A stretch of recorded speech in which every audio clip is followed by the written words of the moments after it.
ನಮಸ್ತೆ ಸ್ನೇಹಿತರೆ, ನಿಮಗೆಲ್ಲರಿಗೂ ಗೆಳತಿ ಕನ್ನಡತಿ ಯೂಟ್ಯೂಬ್ ಚಾನಲ್ಗೆ ಸ್ವಾಗತ.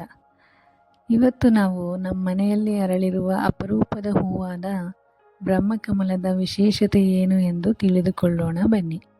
ಸಾಮಾನ್ಯವಾಗಿ ಹೂಗಳು ಅರಳುವ ಸಮಯ ಬೆಳಗ್ಗೆ, ಆದರೆ ಬ್ರಹ್ಮಕಮಲದ ವಿಶೇಷ ಏನೆಂದರೆ ಈ ಹೂವು ಅರಳುವುದು ರಾತ್ರಿಯ ಸಮಯದಲ್ಲಿ. ಬ್ರಹ್ಮಕಮಲ ಹೂವು ನೋಡೋಕ್ಕೆ ತುಂಬ ಸುಂದರವಾಗಿರುತ್ತೆ, ಹಾಗೆ ಒಳ್ಳೆಯ ಪರಿಮಳ ಬೀರುತ್ತೆ. ಇವತ್ತು ಮಾರ್ನಿಂಗು ಗಿಡಕ್ಕೆ ನೀರು ಹಾಕುವಾಗ ನೋಡಿದೆ, ಇವತ್ತು ಸಂಜೆ ಹೂ ಬಿಡುತ್ತೆ ಅಂತ ಅಂದ್ಕೊಂಡೆ. ಬಟ್ ನಾನಿವತ್ತು ಮಾರ್ನಿಂಗಿಂದ ಸ್ವಲ್ಪ ಆಫೀಸ್ ವರ್ಕು ಮಕ್ಕಳು ಅಂತ ಹೇಳಿ ಬ್ಯುಸಿ ಇದ್ದೆ. ರಾತ್ರಿ ಊಟ ಮುಗಿಸಿ ಸ್ವಲ್ಪ ಹೊತ್ತು ಬಾಲ್ಕನಿ ಡೋರ್ ಓಪನ್ ಮಾಡೋಣ, ತಣ್ಣಗೆ ಗಾಳಿ ಬರುತ್ತೆ ಅಂತ ಬಾಲ್ಕನಿ ಡೋರ್ ಓಪನ್ ಮಾಡಿದ್ರೆ ಅಷ್ಟರಲ್ಲಾಗಲೇ ಬ್ರಹ್ಮಕಮಲ ಹೂ ಬಿಟ್ಟಿತ್ತು. ನನ್ನ ಬ್ಯುಸಿ ರೋಟಿನಲ್ಲಿ ಹೂ ಇವತ್ತು ಅರಳುತ್ತೆ ಅನ್ನೋದೇ ಮರ್ತೋಗಿತ್ತು.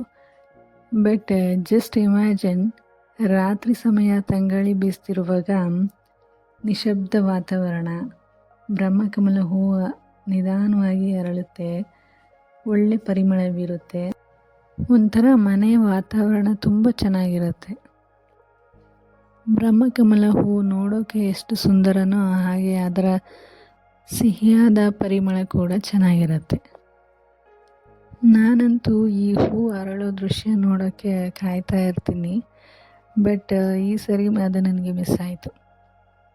ಈ ಹೂವಿನ ಹೆಸರು ಸೃಷ್ಟಿಕರ್ತನಾದ ಬ್ರಹ್ಮದೇವರ ಹೆಸರಿನಿಂದ ಬಂದಿದೆ ಎಂದು ನಂಬಿಕೆ ಇದೆ.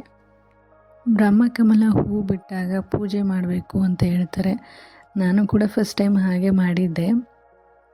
ಈ ಹೂ ಅರಳೋ ಸಮಯದಲ್ಲಿ ಏನಾದರೂ ಬೇಡ್ಕೊಂಡ್ರೆ ಅದು ನೆರವೇರುತ್ತೆ ಅಂತ ಹೇಳ್ತಾರೆ.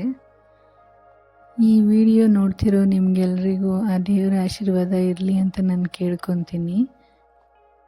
ಇವತ್ತು ಈ ವಿಡಿಯೋನ ಇಲ್ಲಿಗೆ ಎಂಡ್ ಮಾಡ್ತಾ ಇದ್ದೀನಿ ಸ್ನೇಹಿತರೆ.